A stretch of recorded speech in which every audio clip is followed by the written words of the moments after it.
ঘটনাটি ৬ জুলাই ২০১৯ সালের কানপুরের। থানায় কল আসে আমার মেয়ে ৭ তলা থেকে পড়ে গেছে। আমি তার মৃতদেহ পেয়েছি। জায়গাটি প্রেমপ্রকাশ কলোনি। ফোনটি ছিল কাগজ ব্যবসায়ী কদম আগরওয়ালের।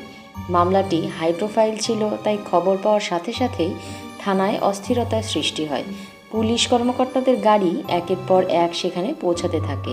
আইজি মোহিত আগরওয়াল, এসপি আনন্দ দেবতিওয়ারি সহ উচ্চপদস্থ কর্মকর্তারা সেখানে উপস্থিত ছিলেন। সবাই বেশ উদ্বিগ্ন ছিলেন। ফরেন্সিক দলের পাশাপাশি অন্যান্য স্থানের বড় বড় পুলিশ কর্মকর্তারাও সেখানে উপস্থিত হন এবং তাদের সবার মাঝে মাটিতে পড়েছিল ২৭ বছর বয়সী মেয়েটির লাশ। লাশটির অবস্থা খুবই খারাপ ছিল।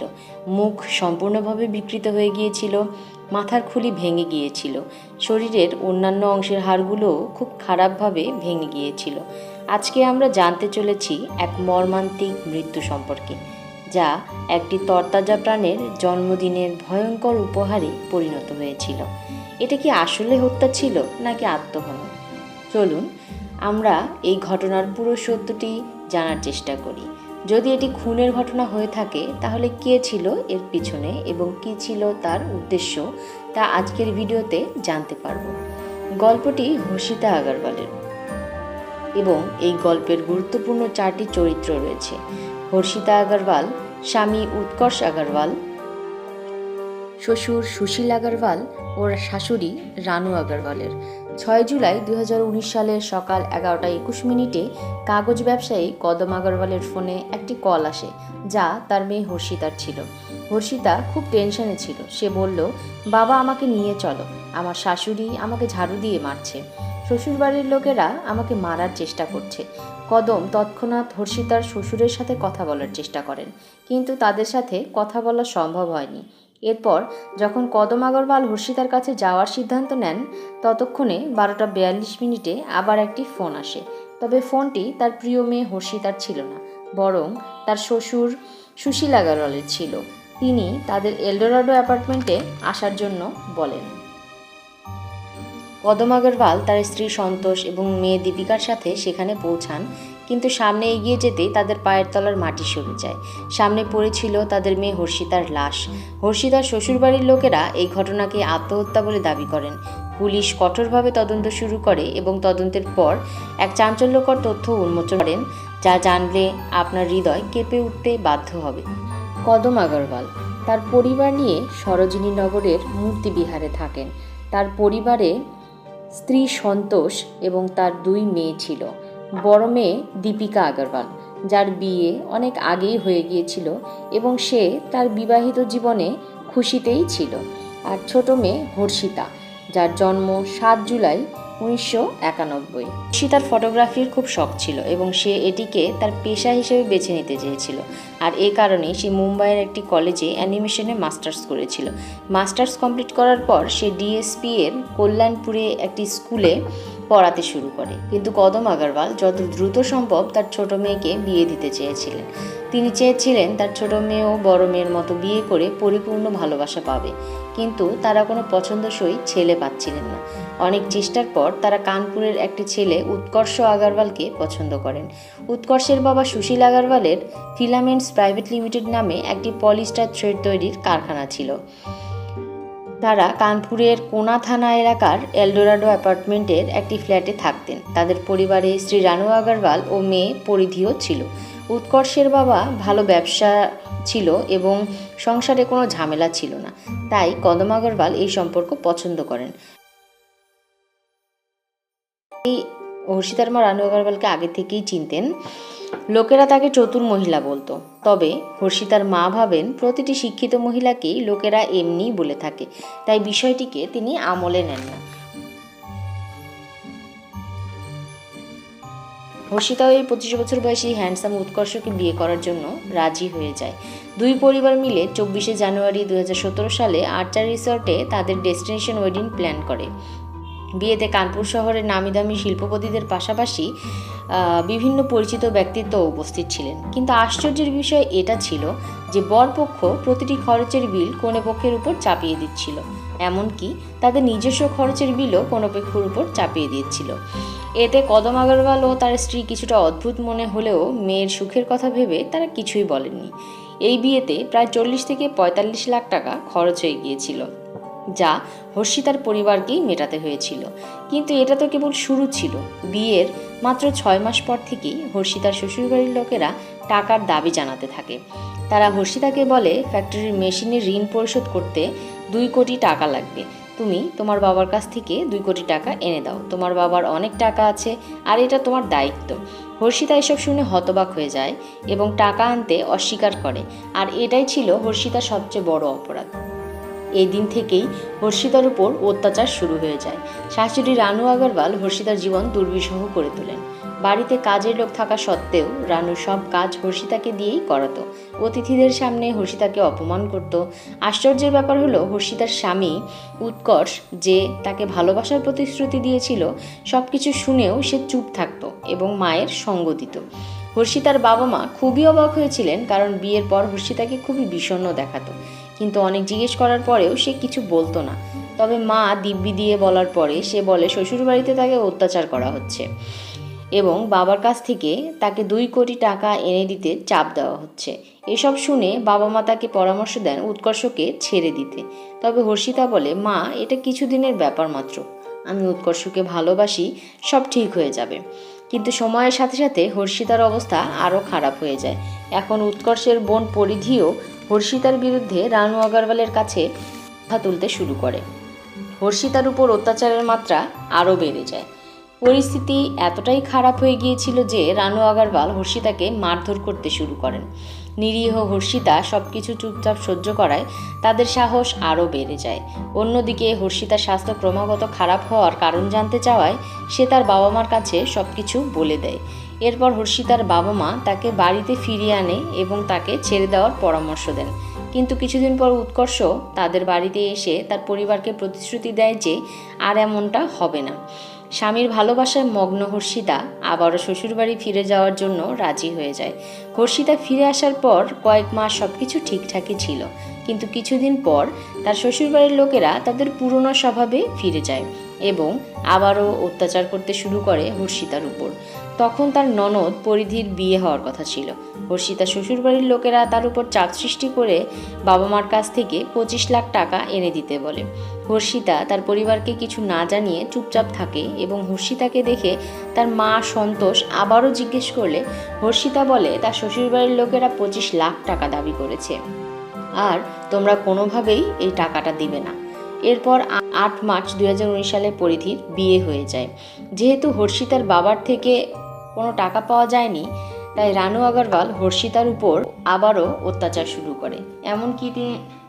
এমনকি তিনি হর্ষিতাকে বলতেন, আমি গৃহকর্মীকে 8,000 টাকা দেই আর তুমি বিছানায় শুয়ে থাকো, এখানে থাকতে হলে কাজ করে খেতে হবে। একটা মেয়ে যে কিনা নিজের বাড়িতে রানীর মতো ছিল, তাকে প্রতিনিয়ত এভাবে অপমানিত করা হচ্ছিল। হর্ষিতাকে তার শ্বশুরবাড়িতে গৃহকর্মীর থেকেও খারাপ ব্যবহার করা হচ্ছিল।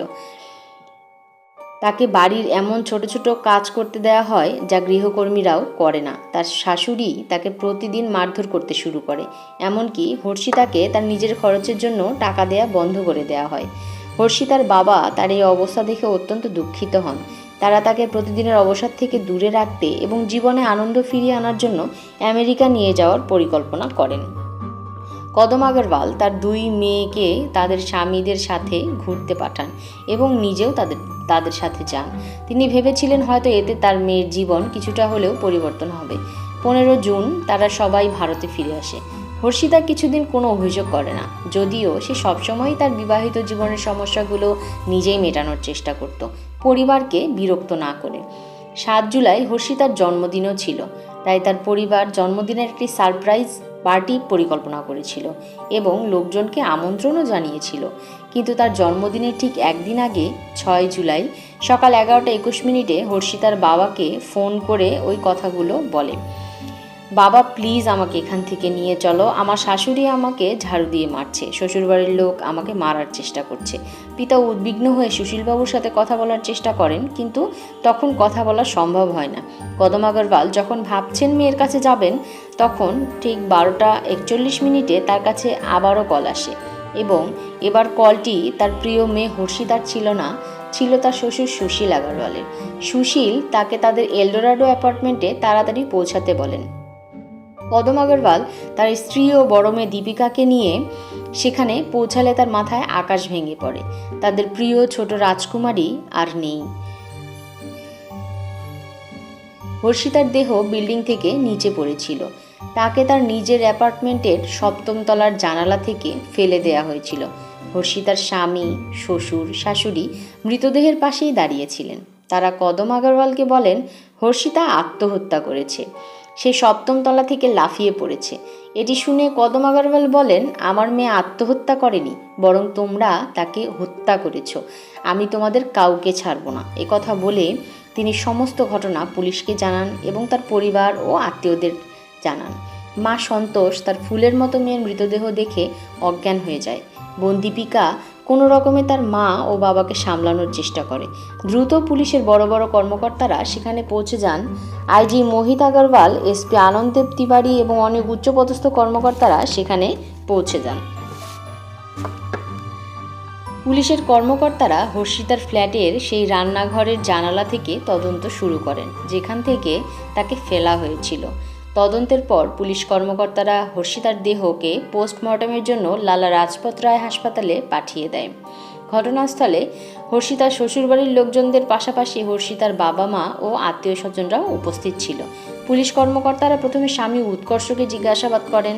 উৎকর্ষ জানায়, আমি হর্ষিতাকে কতটা ভালোবাসি তা হয়তো বলে বোঝাতে পারবো না, তবে ও চলে যাওয়ার সাথে সাথে আমার সব কিছুই শেষ হয়ে গেছে। বিয়ের পর আমরা খুব খুশি ছিলাম। তার নিজের ফটোগ্রাফির ব্যবসা চালু করার কথা ভাবছিলাম। তাকে আসা যাওয়ার জন্য গাড়িও দিয়েছিলাম। কোনো বিধিনিষেধ ছিল না। 28 জুন থেকে 16 মে পর্যন্ত আমরা আমেরিকায় ছিলাম। তখনও ভবিষ্যৎ নিয়ে স্বপ্ন দেখছিলাম, কিন্তু কে জানতো সব স্বপ্ন এভাবে শেষ হয়ে যাবে। ঘটনার দিন আমি এবং বাবা ফ্যাক্টরিতে ছিলাম। মা কল করলে আমরা সেখান থেকে চলে আসি।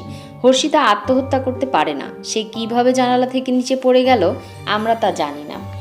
দুপুর 12টা 30-এ মা ফোন করে জানায় যে হর্ষিতা জানালা থেকে পড়ে গেছে। এটা জানতে পেরে আমরা হর্ষিতার বাবাকে ফোন করি এবং তৎক্ষণাৎ বাড়িতে আসার জন্য বেরিয়ে পড়ি। আমি এবং বাবা বাড়িতে এসে হর্ষিতার মৃতদেহ দেখতে পাই। রানু আগরওয়াল জানান, সকাল 9টার দিকে উৎকর্ষ তার বাবার সাথে ফ্যাক্টরিতে চলে যায়। কিছুক্ষণ পর কাজের মহিলা শকুন্তলা আসে। হর্ষিতা তখন ঘর পরিষ্কার করছিল। রানু আগরওয়াল নিচে একটি কুরিয়ার আনতে গিয়েছিলেন এবং কুরিয়ার নিয়ে ফেরত এসে তিনি দেখেন যে কাজের মহিলা হর্ষিতাকে টেনে তোলার চেষ্টা করছে জানালা থেকে, কিন্তু তাকে বাঁচাতে পারেন না। তিনি নিচে গিয়ে দেখেন হর্ষিতা মারা গেছে। সম্ভবত জানালার পাশে ময়লা পরিষ্কার করার সময় তার পা ফসকে যায়। তিনি তৎক্ষণাৎ তার স্বামীকে এই ঘটনা জানান।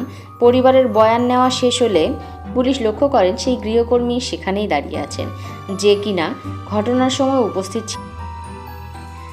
তাই পুলিশ তার বয়ান নেন এবং গৃহকর্মীর বয়ানের মাধ্যমে হর্ষিতার শাশুড়ির মুখোশ খুলে যায়।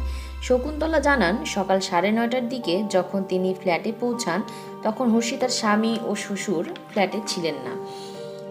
শুধু হর্ষিতা ও তার শাশুড়ি ফ্ল্যাটে একাই ছিলেন। কোনো একটা বিষয় নিয়ে তাদের মধ্যে ঝামেলা চলছিল। রানু আগরওয়াল চিৎকার করে হর্ষিতাকে বলছিল, গৃহকর্মীকে 8,000 টাকা দেয়া হয় আর তুমি ঘরে শুয়ে থাকো, বাড়ির কাজ করো না কেন? এতে হর্ষিতাও রেগে গিয়ে উত্তর দেয়। এই পরিস্থিতি দেখে শকুন্তলা হর্ষিতাকে বুঝিয়ে ঘরে নিয়ে যায়। এরপর রানু আগরওয়াল এসে হর্ষিতাকে চপ্পল ও ঝাড়ু দিয়ে মারতে শুরু করে এবং তাকে বাড়ি থেকে বের করে দেয়। এরপর সে কাজ করতে চলে যায়। কাজ করার সময় দুপুর 12টা 30-এর দিকে শকুন্তলা রানু আগরওয়ালের চিৎকার শুনতে পায়। চিৎকার শুনে শকুন্তলা রান্নাঘরে গিয়ে দেখে হর্ষিতা জানালার বাইরে ঝুলছে।